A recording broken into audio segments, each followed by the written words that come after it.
All right, we back, man. Nina boy on the grind. All right, so check it out, man. We got this late night reaction, man. We got the Minnesota assassin, man. I'm talking about a nigga that drop bodies and disappear in thin air, man. So let's check this motherfucking reaction out, man. Shout out to dang, what's my buddy name on here, man? He actually got some dope content. Reached out to him too. All I got to do is shout out at the end, gang. Anyway, let's get into it. Let's go. This unsuspecting man is about to show just how much of a monster he really is. On September 12th, 2021, this man, 38-year-old Antoine Suggs, assassinated 4 innocent people in the middle of the night. Our small team of investigative reporters has gathered the footage and case details about Antoine and how all 4 murders came to be in order to present the whole story in its entirety for the first time ever. This all started very early in the morning, a few days prior, on September 8th. Antoine arrived in Minnesota via airplane from his home state of Arizona, and footage shows that nothing seems to be out of the ordinary. But that changes very soon. See, that's what I'm saying. Like, niggas don't even know, bro. Like, motherfuckers might be walking out here on this blacktop, nigga, and you might be next, right, nigga, next to you might be an assassin. You just don't know. What do an assassin look like? You see what I'm saying? Like, nigga, they regular people, they eat shit and piss like everybody else, man. So that's why I say you got to be careful on who you want to pop your attitudes with, because everybody's not playing out here, bro. This dude don't look like he knocked anything down. You know what I'm saying? But looks is deceiving. Let's get it. Antoine is picked up by an unknown person and leaves the airport with them. A few days later, on September 11th, late at night, Antoine revisits the airport in a new luxury Mercedes SUV. Later investigations report that this car was recently loaned to Antoine. It is unknown whether or not Antoine is connected to a larger organized crime group. While it's a logical hypothesis considering the value of this luxury car Antoine is now driving, we have yet to unfold the full story of this case, as it is only just heating up. We don't know why Antoine revisited the airport, but the surveillance footage gives us a glimpse at his passenger, who bears a striking resemblance to one of his future murder victims, Nitosha Lee Flug Presley. If the Man, hey, when you an assassin, bro, like shit, hey, I don't know, his operation might look like he strategic with his shit. You know what I'm saying? The nigga might he might have flew into town and then, you know, he sent his chopsticks on another flight. You know what I'm saying? That way he don't get caught up, man. You know, that's undetectable. Or, you know, I'm just hypothetically giving scenarios. What if the nigga had a bitch, you know what I'm saying, fly in with some legal guns, some throwaways, you know what I'm saying? He could bust that shit down, dismantle that motherfucker. They would never be able to identify what, you know what I'm saying, whose gun it was. Once you shoot somebody and you dismantle that whole gun, it's nothing. Most people don't do that. Let's go. Yeah, this shit look like it's finna crack. Passenger is indeed Nitosha, then this was one of the last images showing her alive. According to a complaint filed by an anonymous person. Nitosha? Oh, man. Nitosha. God damn. That nigga, her mama, man, on some bullshit, man. She wasn't going nowhere in life with that first name, man. Nah, let me stop playing, cuz. Let's get it. A witness said they saw Antoine and Nitosha taking shots together at a bar just hours after he left the airport. Records also show that Nitosha's aunt told investigators that Antoine and Nitosha were romantically involved. Putting all this information together, it's becoming more and more likely that this passenger is indeed Nitosha. After a night of drinking, it is believed that Antoine and Nitosha went to a residence in St. Paul, where they spent time with 3 other people who would soon become Antoine's other 3 future murder victims. They were Lois Foreman III, Matthew Pettis, and Jasmine Sturm. Just hours later that same night, now the very early morning of September 12th, surveillance footage caught this altercation sometime around 3:30 a.m. in St. Paul, Minnesota.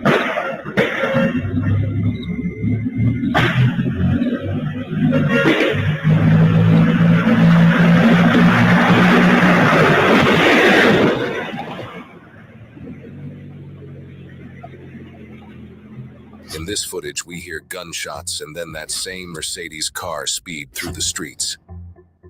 It is clear this is when the murders happened, but what Antoine does after this is quite shocking. Oh my god, I just won $60,000 from my car crash from this app from my phone. I don't know. On the same day around 10 a.m., after driving around for many hours trying to figure out what to do with the dead bodies, Antoine decided that he needed help hiding the bodies. So he makes plans to meet up with his father, 56-year-old Darren Osborne, at a gas station during the day.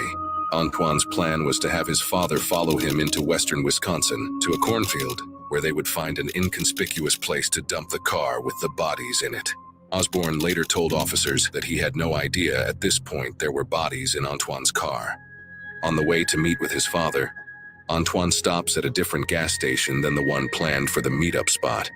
In this disturbing surveillance footage that shows this particular stop, you can even see one of the deceased victims in the passenger seat, limp and showing no signs of life. And while those bodies are in the car, Antoine is inside the gas station, paying for his gas just like it's another normal day. Antoine continued traveling to the meetup spot, moving from... Hey, that's a cold nigga, boy. That nigga on the phone, nigga, gas station, not worrying about... Come on, gang. Like, you gotta... I don't know about y'all, cuz, but I know being in the streets, homie, just especially when you going to put it down, homie, that adrenaline is just rushing. You know what I'm saying? It's gonna happen just off of natural reflexes. This nigga, like, he out, nigga, like, he can't get pulled over for, like, you know what I'm saying, any spontaneous reason. Like, come on, cuz, like, nigga, you got dead bodies in the car. You sliding around with dead bodies? Come on, homie. You know, good and well, nigga, heart be pumping. Praying to God that you make it out that situation, cuz. Let's get it. From St. Paul, Minnesota to Dunn County, Wisconsin. This time, stopping at the originally planned gas station, we see him and his father convene at the gas station and they speak a bit before driving away. It is presumed Antoine had now moved the body out of the front passenger seat, considering his father would have clearly noticed a deceased human being sitting in the car. That is, Antoine's father is telling the truth. Again, at this point, according to the father, he did not know what Antoine was up to. However, it is reported that Antoine allegedly confessed to his father, soon after the meetup, that he had snapped and shot the victims. At this point, it's becoming more and more difficult for Antoine's father to deny his involvement with this situation. Antoine and his father allegedly went on to hide the car with the bodies in it in a cornfield further into Wisconsin. It is reported that a local anonymous farmer found the abandoned Mercedes in a cornfield in Dunn County, Wisconsin. He very quickly reported it to the police. See, now that's the bullshit I'm saying right there, man. It ain't no way in hell, man. What the fuck is you thinking putting a motherfucking a car, this nigga, the crime scene in a cornfield, knowing that's some dummy ass shit, man. I don't receive when niggas get caught like that, bro. I don't respect it. Cause at the end of the day, nigga, you just killed 4 people. You caught 4 bodies in that car. You sliding around town with 4 bodies in that motherfucker. You must have got nervous, told your dad, and you driving to a cornfield knowing that farmers is gonna check their crops. Like, you was better off just burning that motherfucker, bro. That shit don't make no sense, gang. Let's get it. Niggas is crash dummies, man. At this time, no one knew of Antoine's or his father's involvement. However, we do have body cam footage that details some of the officers' experiences investigating the car in the cornfield with the deceased victims in it. What they find is extremely brutal. That's where we're gonna go in right here.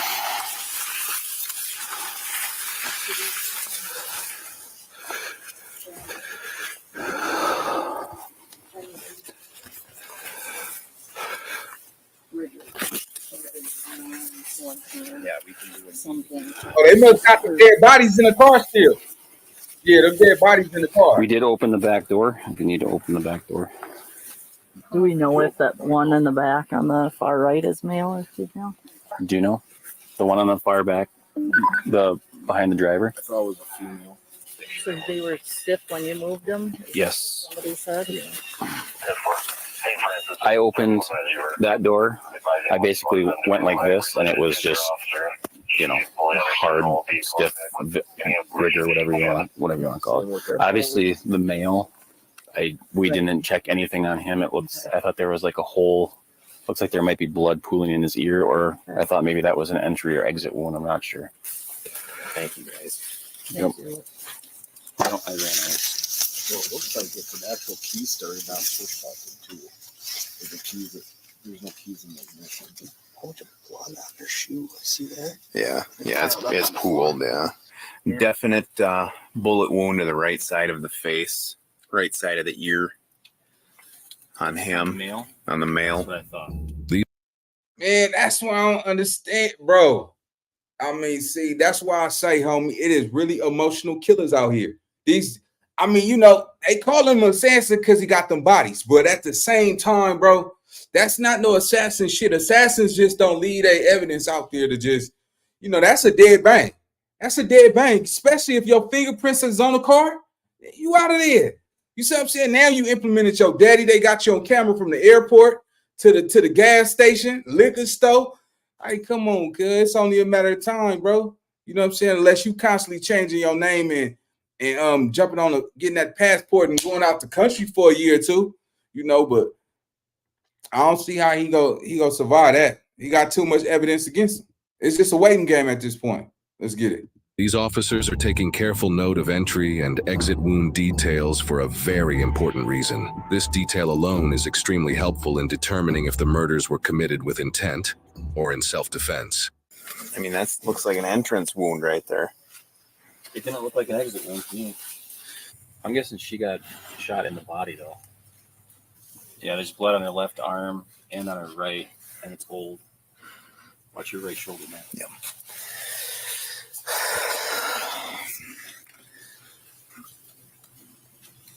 Oh, what's in the pocket, Dan? There. Man, I know it's stinking. Oh, yeah, it's true. I ain't gonna lie to you, gang. Dead bodies stink. You know what I'm saying? They stink. You see what I'm saying? And if you've been around dead bodies like I have, they pass gas on top of it. You know what I'm saying? Like, especially when that blood come out, like, yeah, you know what I'm saying? All that shit, man, I ain't smelled the dead body in some years, and then on top of that, the bodies be farting. Yeah, the body be, all that shit be letting out. Just so this shit it's so normal to me, cuz that's why I find this shit intriguing. Let's go. Stripping right now. Oh yeah. Nail and shot wound to the head. Like, yep. There's the exit wound over here. See on the front seat, Yeah. right below, right where the shoulder rest is, that white stuff, is that brain matter or skull particulates? Hard to say.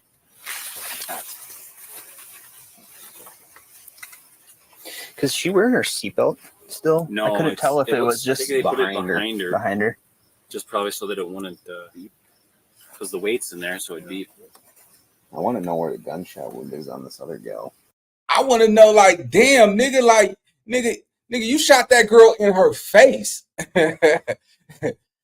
It's one thing for a nigga to grab a gun and put it to your chest. You know what I'm saying? You grab that gun and blow that motherfucker. You know what I'm saying? That's one way. But nigga, you hitting the dome shot? Oh, nigga. And then clearly you had a relationship with her, man. So you gotta be a ruthless motherfucker, man, to do the dome shot, man. You know, somebody gotta go, man. You gotta hit him in the heart. You know what I'm saying? Don't waste no time. You know that once that heart stop, it's over. You know what I'm saying? So, but also, you know, you kill a head, the body go fall. That makes sense. But god damn, nigga, that nigga said, nigga, that brain fragments on the door. God damn. How do you have exit wounds and there's no damage in the vehicle? Well, then, but also if it's a headshot, wouldn't she have splatter? I mean, you got splatter on him, but it's just weird. Well, his is coming from his nose. You know, that's just draining from the nose from the brain shot. Oh, yeah. All right. Well, did we look through the... Well, let's just get out of here, I guess. I'll go talk to Kyle. During later investigations, Antoine's Arizona ID card was found on the floor of the car, Oh, covered in blood. fuck. This pointed the officers directly Oh, to God. him and later his So- father. It's over. It's over, cuz. You left your Arizona cuz. Now your daddy going down too, bro. He come on in too, nigga. You going? It's over, cuz. It's absolutely over at that point, my nigga. Like, come on, gang. Come on, gang. Nigga left his ID in the car. You just killed 4 people and you leave your ID in a car? Come on, cuz. Nigga said, damn, like, nigga, see, that's crazy because they deal with dead bodies all day long. You see what I'm saying? Like, nigga, that should have played a toll on your mental if you not built for that. You know what I'm saying? Like, that's why they make some, I don't know if they make some near loan money, cuz, but god damn, cuz, like, my son tell me some shit. Shut the fuck up. I'ma stop it. Especially if, man, if you left that ID in the car, nigga, you had anxiety. You tripping. You somewhere hiding. You nervous at this point. You see what I'm saying? You probably regretful of what you did because you didn't even think that shit through. Like, come on, gang. Let's get it. As well, as more information was discovered after they reviewed the previously shown surveillance footage. Officers arrested Antoine's father first, and then charged Antoine with 4 counts of hiding a corpse. Antoine, now back in Arizona, turned himself in to the Arizona authorities. Antoine would now be brought back to St. Paul, Minnesota, the city where he committed the murders. Nigga turned himself in. Oh, cuz. Come on, man. You clearly didn't remember that you left that ID in the car. That nigga probably thought he lost it on the airplane or something. It ain't nowhere. Come on, bro. Nigga, you turn yourself in like you don't got nothing to hide. This is where his dramatic legal trial would take place. Over the course of the next few days of Antoine's trial, he claimed, incredulously, that he acted in self-defense in the killing and transporting of the 4 victims, which the prosecutors stated that they find improbable. Antoine has had a lengthy history of breaking the law, including multiple instances of unlawful possession of a firearm, possession of marijuana in a vehicle, driving with a suspended license, and much more. Even though Antoine had never racked. Oh, they got you, bro. Man, come on, bro. You fit the profile. It ain't no way you coming on out on top of that, bro. On your best day, bro. You know, you might not get the L. You know what I'm saying? But yeah, nigga, you go do some double digits, gang. Ain't no way you beat 4 bodies. Come on. Up any charges nearly as serious as murder. This made it quite clear that Antoine is no stranger to criminal activity. During the trial, Antoine never gave any reason other than self-defense. He said the 4 victims were attempting to rob him, claiming he was the victim in this situation. However, going back to what the police learned about the entry and exit wounds of the bullets in the bodies, it's obvious this is definitely not a case of self-defense. Even though no one believed Antoine's excuse, he still gave no other reason as to why he did this. So we may never know his true motive behind murdering the 4 innocent victims. The jurors, after 6 hours of deliberation, decided that Antoine was found guilty on all 4 counts of second-degree intentional murder and was sentenced to 103 years in prison. His father, 103 years, gang. Fuck. 100. Yeah, you dead. It's over. You know what I'm saying? Only way you leaving there is the mortuary. That's the only time you leaving them walls, bro. Let's see what they get a daddy though. Cause that you see how fucked up. See, that's some selfish ass shit. Like, nigga, man, you gotta kill something up. Nigga, don't come to me and you know what I'm saying, and your shit ain't together. You know what I'm saying? Don't come for me at all. You know what I'm saying? Nigga might be too old. Why you niggas out? Look at his daddy. His daddy old as shit, homie. It shouldn't be nowhere in hell you call your daddy to help you clear that shit up. That's crazy. Let's go. Darren Osborne, was charged with 1 count of aiding an offender. After pleading guilty, he was sentenced to 5 years in prison. God damn. The daddy took 5, cuz. Hold on, man. Let me run that back, man. Hold up. we may never know his true motive behind murdering the 4 innocent victims. The jurors, after 6 hours of deliberation, decided that Antoine was found guilty on all 4 counts of second-degree intentional murder and was sentenced to 103 years in prison. His father, Darren Osborne, was charged with 1 count of aiding an offender. After pleading guilty, he was sentenced to 5 years in prison. These are the jury verdicts that show Antoine being found guilty on all 4 counts of murder. Judge Japal Harris, the judge who sentenced Antoine, told him this: "Each one of these individuals deserves that you serve time for each one of them." What do you believe could have possibly been Antoine's motive for killing these 4 innocent people? Let us know what you think. Yeah, man, that's it, man. That's crazy, gang. So look, man, so I'm gonna start doing a lot of reactions over here. So if y'all really like a Nina Boy supporter, just make sure that I turn this motherfucker on y'all notification bell and nigga go rock out, man. I'm finna just get back to my grind. I used to put out so much content, man. I'm finna run it up on it one time. So I'll see y'all on my next channel tomorrow, man. So y'all be there, be square, gang, and I'll check y'all out tomorrow. Let's get it.